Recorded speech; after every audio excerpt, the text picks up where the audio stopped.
ఇగో బుజ్జి బల్లే గంత మంచిగా పోగొట్టాక మళ్ళీ బిడ్డకు టిఫిన్ డబ్బు ఎందుకు పెడతానవే? ఈ కథ మంచిగా ఉన్నది. నీ బిడ్డ పెట్టి వెంటనే పెట్టిస్తాను. అవునే బాపు, నేనే పెట్టమన్నా. నాకెందుకు అమ్మ చేసిన కూరనే మంచిగా అనిపిస్తుంది. నాకైతే మీ అమ్మ చేసిన కూరలో పన్నీ వస్తాయి. అట్లనా? ఇవాళ నుంచి మా మందమే అనుకుంటుంది. మంచిగా అయిందా బాబు? ఇప్పుడు మంచిగా తినిగా. ఇంకేం తింటా బిడ్డ, మీ అమ్మ పెట్టిందే తింటా కానీ నీకు బడికి టైం అవుతుంది, పో బిడ్డ. సరే గగేట్ పోయి పడగొట్టి రాపోరాదు.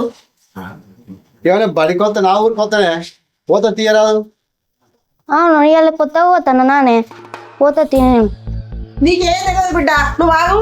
నిన్న రాత్రి వార్తలు చూసినావు కదా, ఆడిపోలో నువ్వు ఒక్కదాన్ని పంపించడు మంచిది కాదు. జర అడిగి పోయినాకో. ఏ బాయికాడికి కూరలు వచ్చి రావచ్చు, బిడ్డను తీసేసే వరకు ఆలస్యం అవుతుంది. బిడ్డ అడిగిపోతుంది, మనం ఇడిపోదాంపా. నువ్వు పడగొట్టపోతే నేను పడగొట్టేస్తా గానీ ఈ సదులు ఇట్లా పట్టుకొని పొలం కాడిపో. ఏంది పిచ్చిదాను బిడ్డ, నువ్వు పడుకో. నువ్వు చదువు పట్టుకొని తడుపు పోదాం. పైన బిడ్డ. సరే అమ్మా, పోయేస్తా, బాయ్.